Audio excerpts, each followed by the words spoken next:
दिन भर के सह प्रायोजक हैं रवि ट्रेडिंग कंपनी। प्रणाम। सिटी वन में आपका स्वागत है। आप देख रहे हैं दिन भर। मैं हूं जयवर्धन राय। आगे बढ़ने से पहले वैश्विक महामारी कोरोना संक्रमण से बचने के लिए सिटी वन परिवार की तरफ से दर्शकों से अपील, सोशल डिस्टेंसिंग का पालन करें, घरों में रहें और सुरक्षित रहें। अब एक नज़र सुर्खियों पर। मुख्यमंत्री व गोरक्ष पीठाधीश्वर ने सावन के पहले सोमवार को गोरखनाथ मंदिर स्थित शक्ति मंदिर में किया रुद्राभिषेक। मुख्यमंत्री ने जनसंघ के संस्थापक डॉक्टर श्यामा प्रसाद मुखर्जी की 129वीं जयंती के अवसर पर भाजपा द्वारा प्रत्येक बूथ पर 5 पौधे लगाने के अभियान की शुरुआत। मुख्यमंत्री ने पुलिस विभाग के शेरनी दस्ते को हरी झंडी दिखाकर किया रवाना। मुख्यमंत्री ने बीआरडी मेडिकल कॉलेज का किया निरीक्षण। कोविड-19 जेईई-एईएस की रोकथाम के लिए संबंधित अधिकारियों के साथ की समीक्षा बैठक। नेपाल की सरहदों पर एडीजी की देखरेख में मुठभेड़ के मुख्य आरोपी विकास दुबे की सरगर्मी से की जा रही है तलाश। एसडीएम सदर ने कहा, ताल सुमेर सागर जमीन बेचने के मामले में 7 रसूखदार भूमाफियाओं के खिलाफ गैंगस्टर एक्ट के तहत की जाएगी कार्रवाई। एडीजी ने कहा, नेपाल के सीमावर्ती क्षेत्रों की हलचल को देखते हुए बढ़ाई गई है चौकसी। जनसंघ के संस्थापक श्यामा प्रसाद मुखर्जी की जयंती पर बांसगांव सांसद ने किया पौधारोपण। स्वामित्व योजना के तहत सदर तहसील के 5 गांवों में संबंधित अधिकारियों द्वारा ड्रोन कैमरे के माध्यम से कराया गया सर्वे। और सावन के पहले सोमवार को नहीं खुला बाबा मुक्तेश्वर नाथ का कपाट, मंदिर के पुजारियों ने ही की पूजा अर्चना। 2 दिवसीय दौरे के दूसरे दिन सावन के पहले सोमवार को गोरखनाथ मंदिर में शिव अवतारी गुरु गोरक्षनाथ की पूजा अर्चना के बाद मुख्यमंत्री व गोरक्ष पीठाधीश्वर योगी आदित्यनाथ ने मंदिर परिसर में स्थित शक्ति मंदिर में वैदिक मंत्रोच्चार के बीच रुद्राभिषेक किया।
जनसंघ के संस्थापक डॉक्टर श्यामा प्रसाद मुखर्जी की 129वीं जयंती के अवसर पर भारतीय जनता पार्टी द्वारा प्रत्येक बूथ पर 5 पौधे लगाने के अभियान की शुरुआत अपने बूथ संख्या 246 प्राथमिक पाठशाला कन्या पुराना गोरखनाथ में पौधारोपण करने के क्रम में गोरखनाथ मंदिर परिसर के साधना भवन के सामने मुख्यमंत्री योगी आदित्यनाथ ने गोरखपुर के 2 दिवसीय दौरे के दूसरे दिन आम का पौधारोपण कर स्वर्गीय डॉक्टर श्यामा प्रसाद मुखर्जी को याद किया।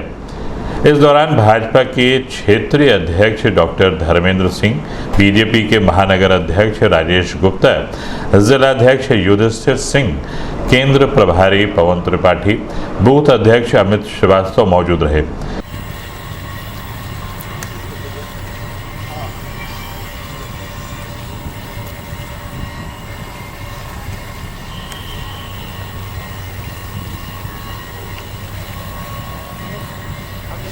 आगे से सुरक्षित रहना चाहिए भैया। इस दौरान मीडिया कर्मियों से बात करते हुए मुख्यमंत्री योगी आदित्यनाथ ने कहा, डॉक्टर श्यामा प्रसाद मुखर्जी जी की आज 119वीं जयंती का कार्यक्रम है। डॉक्टर श्यामा प्रसाद मुखर्जी जी के उन सपनों को साकार आज आदरणीय प्रधानमंत्री नरेंद्र मोदी जी के नेतृत्व की सरकार ने किया है। देश की आज़ादी के बाद जब कांग्रेस ने छद्म रूप से देश के संविधान में धारा 370 का प्रावधान करते हुए देश के अंदर आतंकवाद के बीज की नींव रखी थी, उस समय कांग्रेस के इस कृत्य का विरोध प्रखर रूप से अगर किसी महापुरुष ने किया था, वह डॉक्टर श्यामा प्रसाद मुखर्जी जी ने किया था। कश्मीर के परमिट सिस्टम को समाप्त करने के लिए उन्होंने अपने आप को बलिदान किया और आज उनका सपना साकार हुआ जब जम्मू कश्मीर से धारा 370 समाप्त होती है और उसके बाद कश्मीर के अंदर भारत के सभी कानून लागू हो रहे हैं। हर एक व्यक्ति आज गौरवान्वित है आदरणीय प्रधानमंत्री मोदी जी के नेतृत्व की इस सरकार के इस कार्य के लिए। शहर की सड़कों के साथ कस्बों में अब महिला पुलिस भी गश्त करती नजर आएंगी। संसाधन का अभाव होने से गश्त शुरू करने में असुविधा हो रही थी, पर एसएसपी डॉक्टर सुनील कुमार गुप्ता की पहल पर हीरो कंपनी ने गोरखपुर पुलिस को 100 स्कूटी दिए हैं। सोमवार को मुख्यमंत्री योगी आदित्यनाथ ने गोरखनाथ मंदिर के गेट से हरी झंडी दिखाकर दस्ते को रवाना किया। इस दस्ते का नाम शेरनी रखा गया है। इस दस्ते से महिला अपराधों की तमाम वारदातों में कमी आएगी। इस दौरान एडीजी दावा शेरपा, डीआईजी राजेश मोडक, वरिष्ठ पुलिस अधीक्षक डॉक्टर सुनील कुमार गुप्ता, पुलिस अधीक्षक नगर डॉक्टर कौस्तुभ, एडीएम सिटी आरके श्रीवास्तव सहित अन्य संबंधित अधिकारी मौजूद रहे।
मीडिया कर्मियों से बात करते हुए एडीजी दावा शेरपा ने बताया, हीरो कॉप कंपनी की ओर से हमें 100 स्कूटी दान में मिले थे, जिसको हम लोग गश्त करने के लिए शहरों में और विशेषकर महिला दस्ता के द्वारा गश्त कराने के लिए हमको मिले हैं।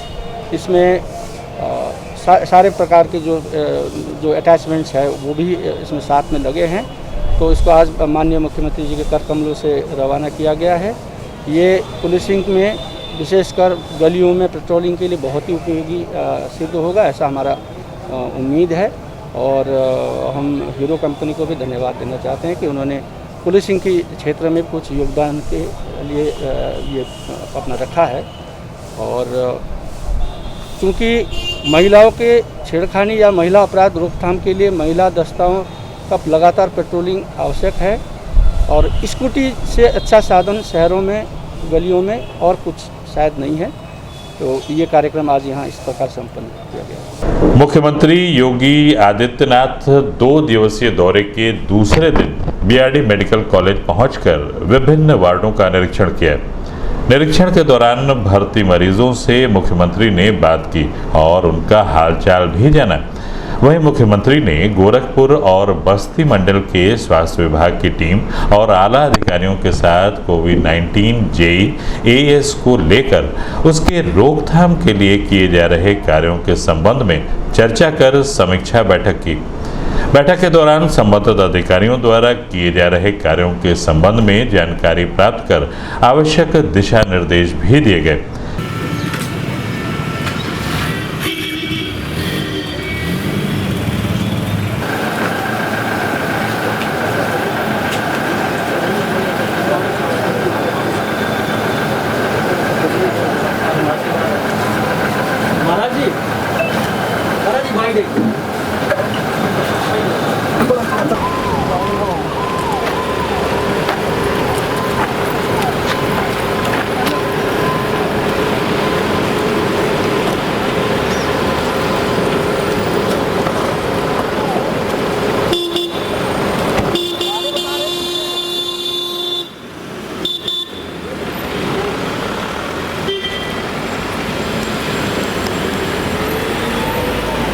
मीडिया कर्मियों से बात करते हुए मुख्यमंत्री योगी आदित्यनाथ ने बताया, कमिश्नरी की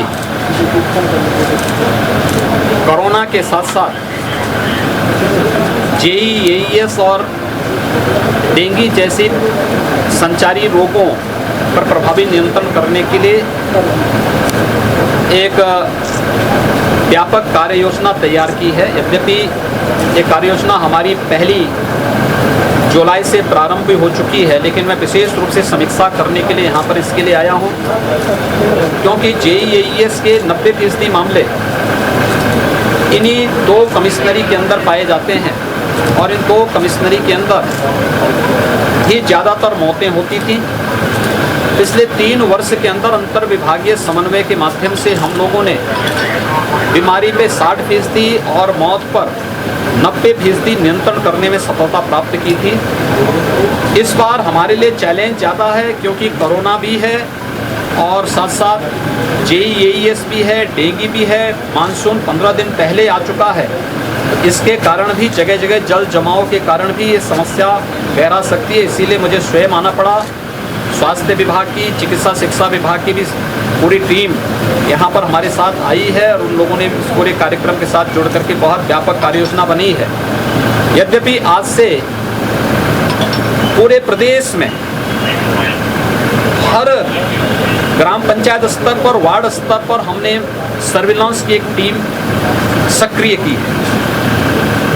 ये टीम दोनों प्रकार का कार्य करेगी। एक तरफ कोविड-19 की स्क्रीनिंग की कार्रवाई होगी, तो साथ साथ अगर कहीं भी कोई भी ऐसा लक्षण पाया जाता है तो उस लक्षण के आधार पर संचारी रोग यानी वेक्टर बॉर्न डिजीज को भी उसके माध्यम से डिटेक्ट करने की कार्रवाई होगी। हमने आज इसकी पूरी व्यापक कार्य योजना यहाँ पर बनाई है और मेरा विश्वास है कि पिछले 3 वर्ष के दौरान जो बेहतर कार्य प्रणाली गोरखपुर और बस्ती कमिश्नरी के अंदर स्वास्थ्य विभाग ने स्थानीय जिला प्रशासन के साथ मिलकर के रिजल्ट दिया है, वह इस वर्ष भी हम लोग उसको और बेहतर करने में सफल होंगे। सभी की तैयारियां हैं, सभी लोग लगे हैं।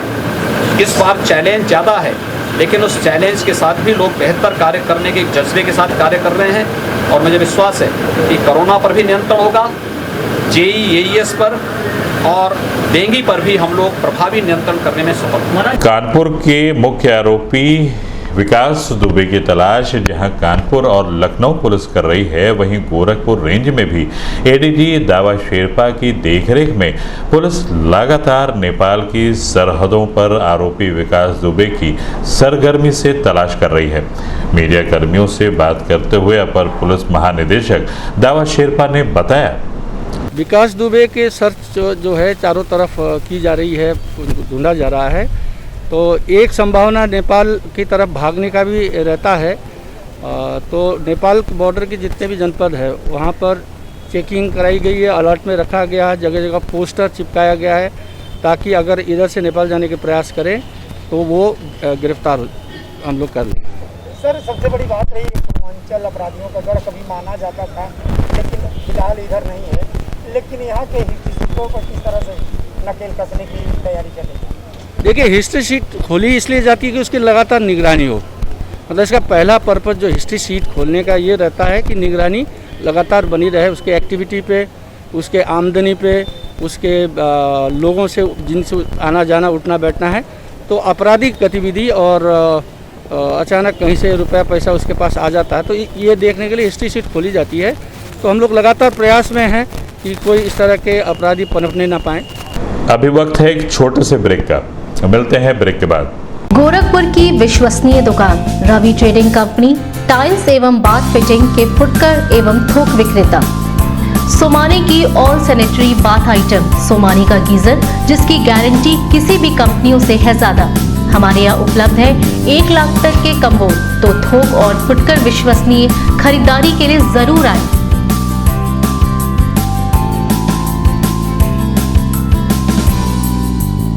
Ravi trading company, mobile number 9450144390।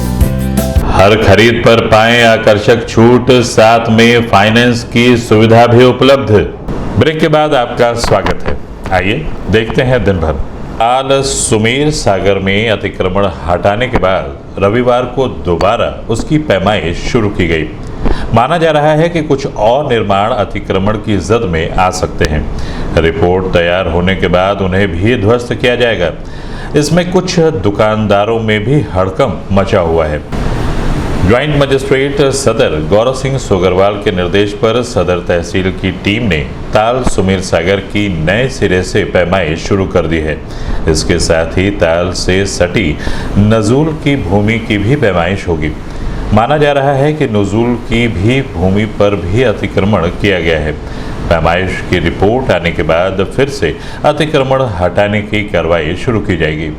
Joint magistrate ने सरकारी अधिकारियों एवं कर्मचारियों की मिलीभगत से ताल की जमीन बेचने के मामले में 7 रसूखदारों को भूमाफिया बताते हुए उनके खिलाफ गैंगस्टर एक्ट के तहत कार्रवाई की संस्तुति की है। ताल में एक मैरिज हाउस सहित आधा दर्जन निर्माण ध्वस्त किए गए थे।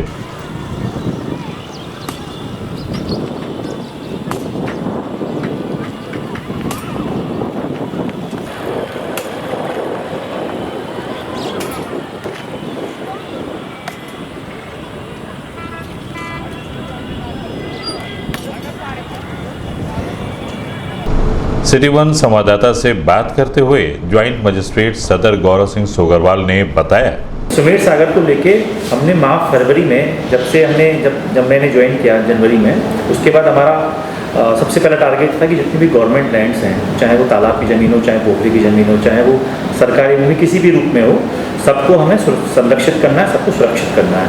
तो यहाँ आते ही हमने गोरखपुर पहल नाम का एक अभियान चलाया था, जिसके अंतर्गत हर गाँव में हमने ये स्कीम लगाई। शहर की भूमि को भी हमने चिन्हित किया, उसमें सुमेर सागर प्रमुख रूप में सामने आया।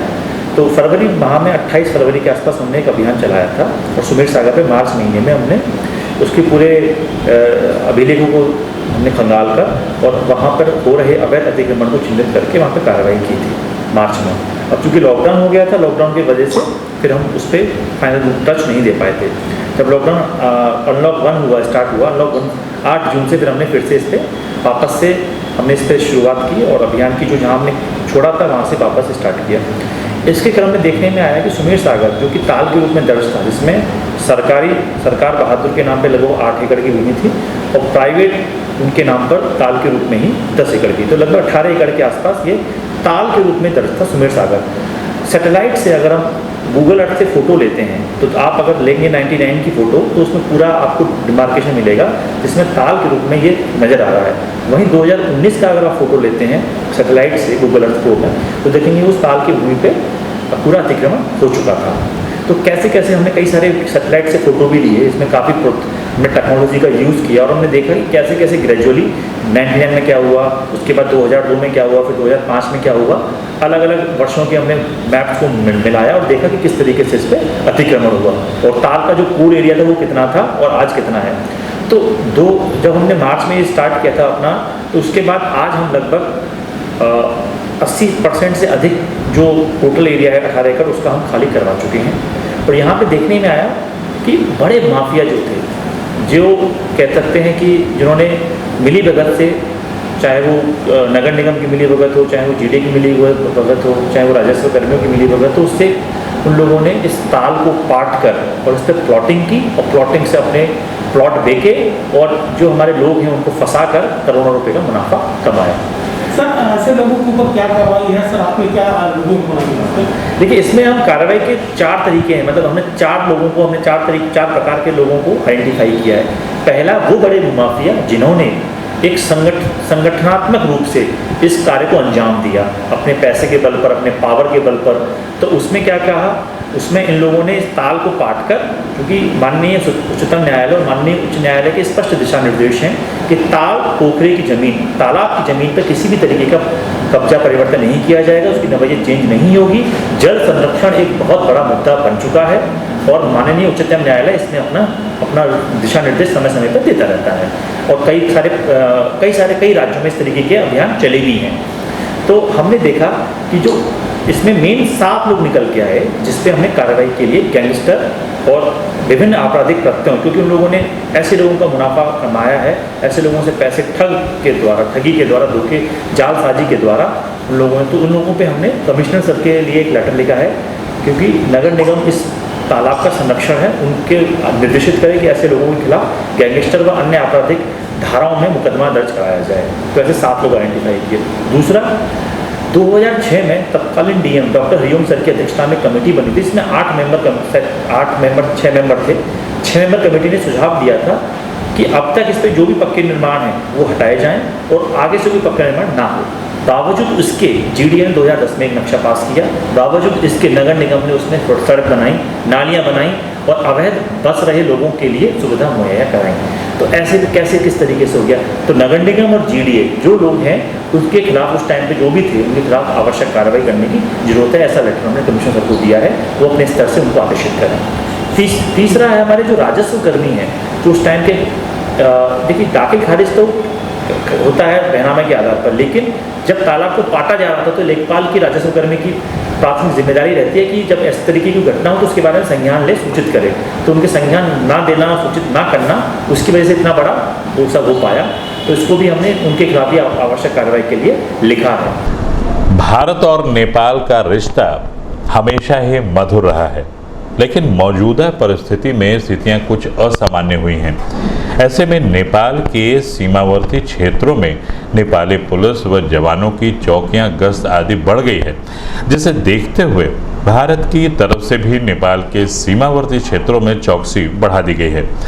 इस संबंध में एडीजी दावा शेरपा ने मीडिया कर्मियों से बात करते हुए बताया, कुछ विषयों को लेकर, जिस विषय जैसे कालापनी इत्यादि को लेकर कुछ तनाव रही है, अभी थोड़े से इस तनाव में कमी देखी गई है। फिर भी हम लगातार बॉर्डर क्षेत्र में इस बात को लेकर संवेदनशील है और उसको लगातार हम नज़र बनाए हुए हैं कि गलतफहमी में या किसी के बहकावे में आके नागरिक लोग और विशेषकर आस पड़ोस के नागरिक लोग में किसी प्रकार के कोई झड़प या विवाद या लड़ाई इत्यादि न होने पाए। अब देशभक्ति और राष्ट्रभक्ति ऐसे विषय है जिसमें लोग बहुत जल्दी आक्रोशित होते हैं। तो कई बार नेपाल पुलिस के साथ वहाँ के जो बॉर्डर में जो आपने टेंट की बात की है, वो उनके सशस्त्र बल है, जैसे हमारा पीएसी। तो कई बार कहा गया कि वहाँ सेना तो सेना नहीं है, उनके सशस्त्र बल यानी कि आर्म पुलिस जो उनका है, तो उन्होंने भी अपना कैंप लगाया है और ज़्यादातर कैंप तो कोविड के समय से ही लगे हैं। अब चूँकि संवेदनशील है तो उन्होंने भी अपनी पुलिस प्रेजेंस बॉर्डर क्षेत्र में बढ़ाया है, हमने भी अपनी सक्रियता वहाँ रखा है। बांसगांव के भाजपा सांसद कमलेश पासवान ने बांसगांव विधानसभा के कौड़ीराम विकास खंड अंतर्गत बूथ नंबर 1 पर पूर्व माध्यमिक विद्यालय मेहरौली के प्रांगण में डॉक्टर श्यामा प्रसाद मुखर्जी की 129वीं जयंती के अवसर पर सागौन, यूकेलिप्टस, अमरूद, आम, नीम आदि गुणकारी छायादार पौधों का वृक्षारोपण किया। इस अवसर पर भाजपा के जिला उपाध्यक्ष मनोज शुक्ला, मंडल महामंत्री संतोष साहू, सेक्टर प्रमुख वीरेंद्र शाही, बूथ अध्यक्ष ब्रह्मानंद पासवान, ब्लॉक प्रमुख चरगावा सुनील पासवान, प्रधान प्रतिनिधि जितेंद्र पासवान सहित बड़ी संख्या में कार्यकर्ता मौजूद रहे।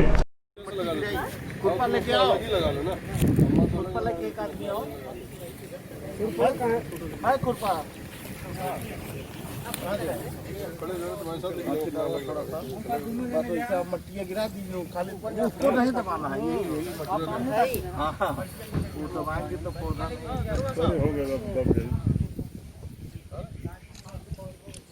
अरे हजारा कहाँ, हजारा बस आप रहने दीजिए, लगा रहे। अरे यार तमाशा दांचिया रे, आओ इधर आओ। मीडिया कर्मियों से बात करते हुए बांसगांव सांसद कमलेश पासवान ने बताया, प्रधानमंत्री नरेंद्र भाई मोदी जी के नेतृत्व में पूरे देश में पर्यावरण को कैसे बचाया जाए, पिछले 6 वर्षों से इस पर भारतीय जनता पार्टी की सरकार काम कर रही है। एक देश एक निशान श्यामा प्रसाद मुखर्जी का जो शुरू से उन्होंने लेके चला और आज भी भारतीय जनता पार्टी उनके पथ चिन्ह पर चलने का काम कर रही है। आज के इस अवसर पर मैं सभी लोगों से आग्रह करूंगा कि जिस तरह अपने पुत्र को या अपने परिवार में किसी को मानकर उसको हम लोग बड़ा करते हैं और ये उम्मीद करते हैं कि आगे बढ़कर वो पूरे परिवार का देख रेख करेगा, उसी तरह हम सब लोगों को एक वृक्ष भी लगाना चाहिए ताकि वो बड़ा होगा, पर्यावरण के अनुरूप होगा और आपको फल देगा और पर्यावरण के लिए भी अच्छा होगा। भारत सरकार के स्वामित्व योजना के तहत जनपद में आबादी सर्वेक्षण तथा अभिलेख संक्रिया संपन्न कराने के लिए सेलाधिकारी के विजयन पांड्यन द्वारा अधिसूचित सदर तहसील के 5 गांव में पेवनपुर, मामापार, मठिया, बिशुनपुर खुर्द तथा रामपुर थवाई पार का संबंधित अधिकारियों द्वारा ड्रोन कैमरे से सर्वे कराया गया। इस सर्वे के आधार पर शासन द्वारा विभिन्न योजनाओं का लाभ सीधे आबादी के लोगों को मिल सकेगा।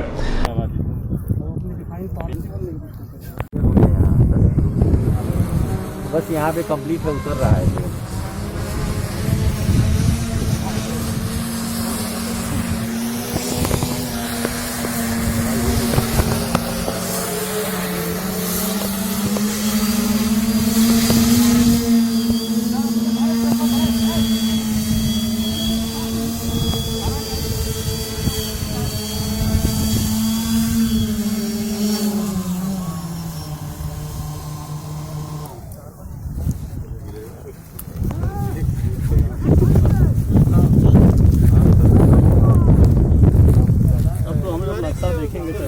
सर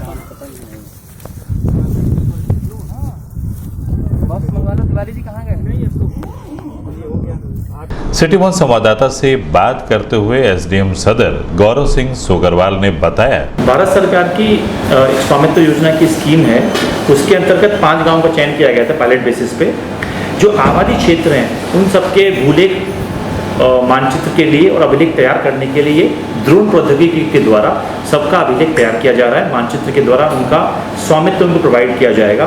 इस पूरी स्कीम का उद्देश्य ये है कि जो आबादी क्षेत्र में जो मकान हैं जिन लोगों के, उन सबको उनको लीगलाइज फॉर्म किया जाए और उनको भी लोग बैंक के पास जाकर अपने लोन के लिए जैसे अप्लाई करते हैं। शहर में जैसे जिस तरीके से मकान का नंबर होता है, गाँव में भी आबादी क्षेत्र में उन मकानों का नंबर दिया जाए, उनको उनके टाइटल दिए जाएँ और टाइटल के साथ साथ उन पर उनका लीगलाइज, उनके टाइटल को लीगलाइज किया जाए। इसके साथ साथ जो गवर्नमेंट की लैंड है उसको भी आइडेंटिफाई करके उन मानचित्र में उसका डिमार्केशन किया जाए।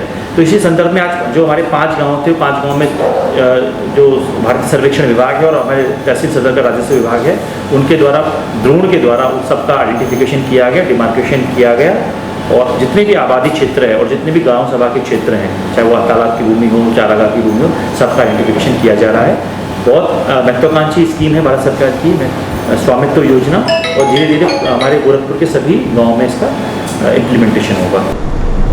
भगवान भोलेनाथ का पवित्र महीना सावन का पहला सोमवार शिव भक्तों के लिए मायूसी भरा रहा।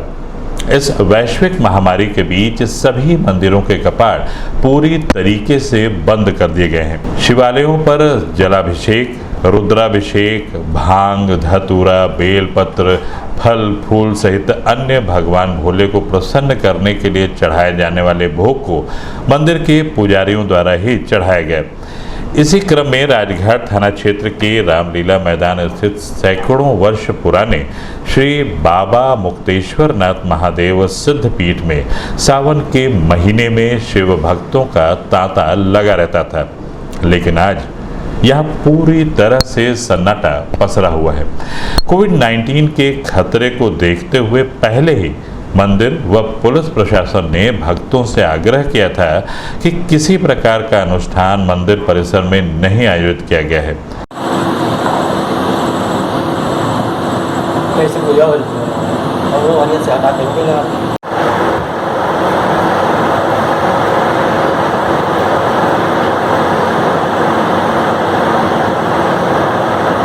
मीडिया कर्मियों से बात करते हुए मुख्य पुजारी रमानाथ उपाध्याय व आचार्य शत्रुंजय शुक्ला ने बताया, यहाँ पर कल ही से क्या 2-4 दिन पहले से ही प्रशासनिक अमला सभी लोगों ने यह कहा था कि सावन का महीना जो है, इसमें जो भी रुद्राभिषेक है, पूजा है, अनुष्ठान है, चाहे जो भी धार्मिक कार्यक्रम है, वो भीड़ के नाते नहीं होना चाहिए।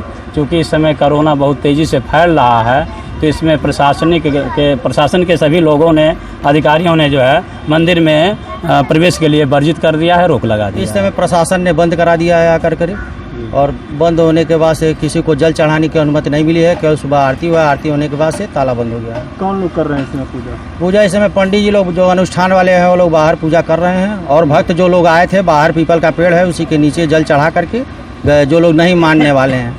और जो मानने वाले हैं तो मीडिया वाले दिए थे कि मंदिर नहीं जाना है, लेकिन फिर भी कुछ लोग माने, कुछ लोग नहीं माने।